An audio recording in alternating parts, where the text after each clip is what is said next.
Nous allons continuer aujourd'hui notre section business du mardi. Je vais tout à fait, pour commencer, vous parler de la confirmation de la fête.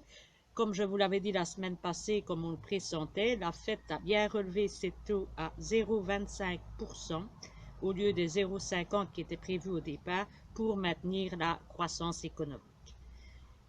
La Fed s'attend également à devoir remonter plusieurs fois ses taux, mais n'est pas du tout inquiète pour la bonne raison que les États-Unis se portent à merveille pour le moment. L'économie est repartie de beau train, ainsi que l'inflation, mais la croissance étant tellement forte qu'ils peuvent se permettre d'augmenter les taux aussi haut qu'ils veulent, car l'économie est en plein boom là-bas. Chez nous, les choses sont totalement différentes et la Banque centrale européenne, la BCE, n'a jusqu'à ce jour pas encore bougé ni intervenu dans la situation économique. Pourquoi la Banque centrale européenne n'a-t-elle pas encore bougé? C'est parce qu'elle est complètement coincée. En effet, la situation en Europe est très compliquée parce qu'elle est entièrement dépendante de beaucoup de pays, autant sur les matières premières que sur l'alimentaire, que sur l'énergétique, que sur tout ce qui concerne l'informatique et les matières premières telles que le tissu, etc., et l'électricité, le gaz et le carburant, mais également parce que sa croissance économique n'est pas aussi forte que prévu et beaucoup moins forte que celle des États-Unis. Par conséquent, si on bouge à un secteur défini comme l'inflation, on va faire diminuer la croissance économique qui est déjà faite. Et si on intervient sur la croissance économique, on va avoir affaire à une inflation galopante.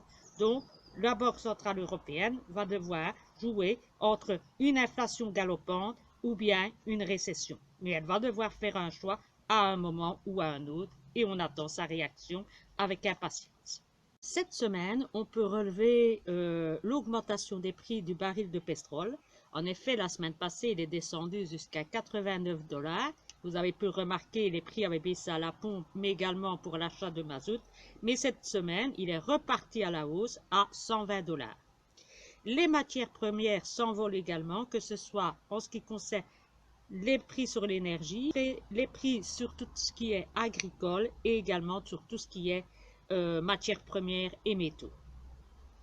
En ce qui concerne les taux d'intérêt aux USA, ceux-ci se situent actuellement à 2,33, ce qui semble un bon taux qui peut amener certains investisseurs à s'y intéresser et à en acheter. Même si ce taux semble élevé, il pourra encore l'être dans les prochains jours, semaines ou mois. Ce sera à suivre. Mais pour les États-Unis, ils peuvent se le permettre, comme je vous l'ai dit, il y a quelques minutes. Point important aussi, c'est la baisse de l'euro face au dollar et également des devises des pays émergents ou exotiques. Vous me direz que ceci est très intéressant pour l'Europe, en tout cas dans ses exportations. Ce n'est pas toujours vrai, parce qu'à savoir que dans les conventions internationales, très souvent les clients payent dans leur devise de leur propre pays et ce n'est pas toujours une opération gagnante pour les Européens. Le seul qui pourrait s'en sortir gagnant d'un euro faible, c'est l'Allemagne qui a la possibilité avec un PIB intéressant pour pouvoir bénéficier d'un euro faible dans ses opérations commerciales.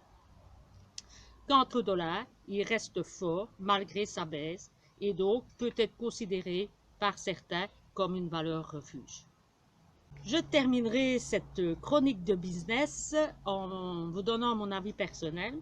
Je trouve les marchés de la bourse et du business très très calmes. Il n'y a pas d'euphorie, il n'y a pas de panique. Tout le monde est très calme. On remarque également que tous les pays ne fonctionnent plus de la même façon, ni les continents non plus. Ce qui nous différencie de la crise du Covid, où tout le monde a réagi avec les mêmes techniques, les mêmes procédures pour faire face à la crise du Covid. Et ici, chaque pays, chaque continent réagit à sa façon et comme il le sent. Ce qui fait qu'on a de nouveau un marché qui n'est plus homogène globalement, mais qui est devenu très disparate. Ça, c'est un constat que je fais personnellement et à mon avis qui explique le fait que les marchés sont très calmes parce que tout le monde est attentif et réagit en fonction du continent sur lequel il travaille ou il investit. Si vous regardez bien, vous verrez que l'Europe, l'inflation est galopante, la croissance économique est faible, mais pas nulle. Vous avez l'Asie où là, vous avez une croissance qui est quasi nulle avec la crise Covid qui est repartie là-bas. On annonce aujourd'hui que le Japon a fermé certaines usines automobiles suite à l'épidémie.